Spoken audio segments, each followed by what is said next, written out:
Winston Smith, you got 15 minutes. That's it, no going over. Yeah, I hear you, bitch ass. Hey, look. I'm glad you could come. Alright? We really need to talk. Or rather, I really need you to shut the fuck up and listen. You've heard about my life. Shit. It's literally recorded from the moment I wake up, but you guys, you live in a time where people are finding reasons to fight other halves of the population. You guys still have the privilege to play pretend like this whole Democrat Republican thing, it has real meaning. And I gotta admit, man, I'm almost jealous. Look at me, I'm not joking. I want you to think about the people who have power in your society right now. We got the Antichrist, Peter Thiel. You would prefer the human race to endure, right? You're hesitating. Yeah, well, yes? I don't know. I would. This is a long hesitation. You got AI-friendly Mark Zuckerberg. It just seems like we're at the point with technology where the physical and the digital worlds should really be fully blended. You have Sam Altman. People use it, young people especially, like use it as a therapist, a life coach, having these relationship problems. What should I do? And right now, if you talk to a therapist or a lawyer or a doctor about those problems, there's like legal privilege for it. There's doctor-patient confidentiality, there's legal confidentiality, whatever. And we haven't figured that out yet for when you talk to ChatGPT. So if you go talk to ChatGPT about your most sensitive stuff and then there's like a lawsuit or whatever, like we could be required to produce that. And I think that's very screwed up. And you have the drug-addicted rock star wannabe genius Elon Musk. All right, but we set up Doge. Yes. How much do you think we can rip out of this wasted $6.5 trillion Harris-Biden budget? Well, I think we can do at least $2 trillion. Yeah! Yes. $2 trillion. But even more worrisome, you have the entities that are operating behind the scenes, which arguably may explain the bubble that makes these guys think that their ideas and philosophies aren't even close to normal or will be accepted by society. So why is democracy so bad? So it's not even that democracy is bad, it's just that it's very weak. Some people take it as a win that kind of getting a chance to make fun of a lot of these guys. But that's where the society that I'm living in now, that's where it all starts. These guys getting enormous amounts of power. At some point, I'm worried that these guys are gonna smarten up and they're gonna continue to operate from the shadows while they continue to give money to politicians. You saw them rocket really from near obscurity to being one of the most well-funded and connected industries in Washington. Just looking at the industry profile in terms of lobbying for them, you can see with this historical graph of their lobbying spending how really over the 20 teens, they went from a pretty small level of expenditure to a very large one. And they now also have, looking at the top spenders overall, they have usually 3 or 4 of the top 20 spenders overall on lobbying. In the first half of 2023, they have, 3 of them are on this list, being Amazon, Meta/Facebook, and Alphabet/Google. There is no significant movement in either of these parties that you guys imagine. Nobody's gonna uproot these guys. Now, whether they consciously acknowledge it or not, the politicians, they have already betrayed you on both sides of the aisle. This I recommend that you simply ignore anyone voicing the opinion that things will somehow work themselves out. And with this whole thing, specifically with Palantir, they got this ability to form this database, and I want you to understand that things can get a lot worse a lot faster than you think when you combine all these agencies. That tap on the shoulder, that was the tip of the iceberg showing, but you don't know what happens in terms of the connections, the expansion that takes place after that. When he ran the FBI, U.S. presidents gave Hoover more power to really construct this idea of a surveillance state without even letting the Congress know.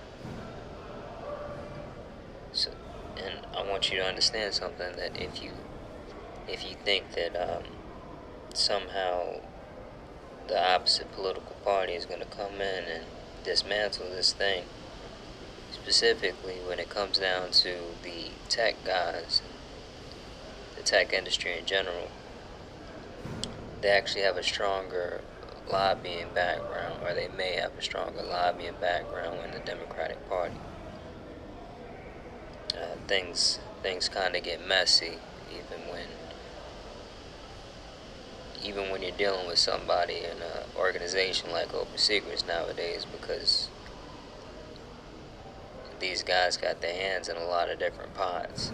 But it is fair to assume that the Democrats are going to be just as gung-ho for complete surveillance as the Republicans are right now, or rather, Trump administration right now. The idea here is that they're going to do it as little as they can to maintain optics, and they'll virtue signal the rest of the way. Like I said before, these guys are getting everywhere, and that is, these guys are expanding into different territories, right? Even before the expansion, we have them in the Department of Defense. We have them in literally police scenarios, and this isn't even mentioned in a lot of the court documents that we see. So there's something that is happening right now. I want you guys to realize that there's a lot under the surface in terms of this iceberg.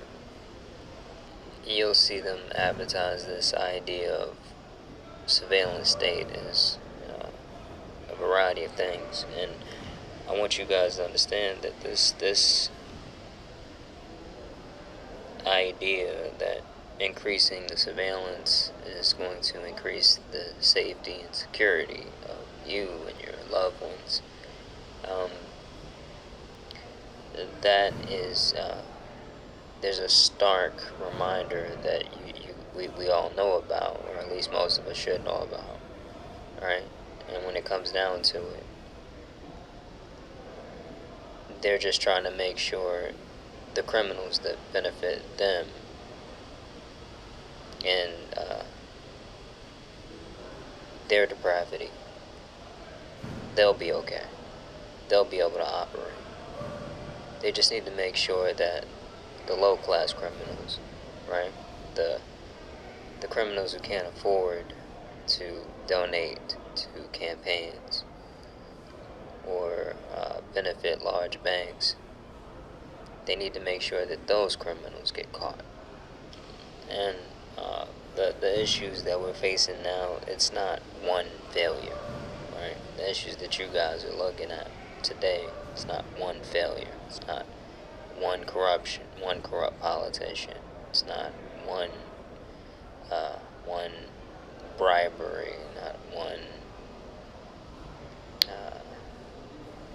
even corporation or bank. It's a system. It is an entire system. There won't be some kind of higher authority that comes in and corrects the course of humanity. That doesn't exist, okay? I think there could be a lot of people who are disillusioned about the idea of really the United Nations particularly, right? Because when we think about what they're able to do and what they should be able to do and what they should be able to do by nature of what they represent, one, it just has no teeth, right? Even when they do actually speak. But two is that they are beholden to a system very much similar in terms of the allowance of corrupt entities to come in and infiltrate and even rewarding corruption. Invite the person who has been the inspiration behind the Sustainable Oceans Alliance, who really has something called Terramar Project. She controls the oceans around the world. If you were to look at the website, you have the opportunity to buy up parts of the ocean through her. And therefore, I invite my dear friend, Ghislaine Maxwell, to tell us how we can own the oceans. The area of the ocean that I chose to focus on was the high seas, which we've discussed so much here today. But for those of you who don't know, it represents 45% of our planet. And by the way, that 45% of the planet belongs to each and every one of you here. To sign up, to get your passport, to make your voice heard so that the UN and each ambassador can hear what's what we want, and all politicians know that no sustainable ocean means we won't vote them back into power. If we won't vote them back into the power, then they're out. We'll find someone who will. There's no taxes, by the way. It's all free. It seems hopeless. I think a lot of us are plagued with this overarching sense of doom about what's happening. The bad news is that there is no sense, there's no higher authority that comes in. But the good news is that you guys are the heroes. You're the people who make sure that I'm not working next to your kids, your grandkids, your great-grandkids. It's you guys. And fighting this sense of doom is going to be one of the most important things that you guys do in order to really get up and realize just how powerful you are. Now, in terms of getting back on the right track,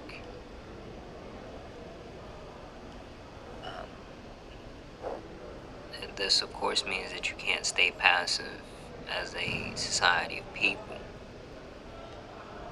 right? The tech community, they're partnering with entities and companies, and they're being employed by entities and companies that are most willing and able to pay them. And unfortunately, these are usually the same entities and companies that have been and are being rewarded for helping maintain a sick society. I recommend that you take control and take the wheel, because it's very clear when you look at just how much power these people have been granted over society,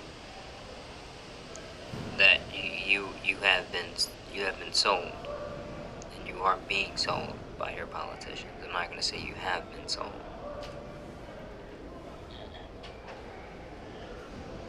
I recommend that you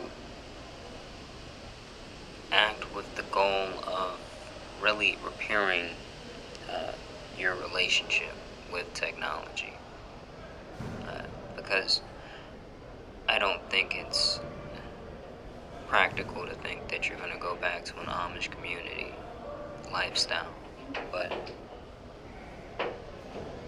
it does appear that we need to create an off-ramp for this particular scenario, because having these people drive the bus and lead us into oblivion isn't going to necessarily be the best option for humanity, we'll say.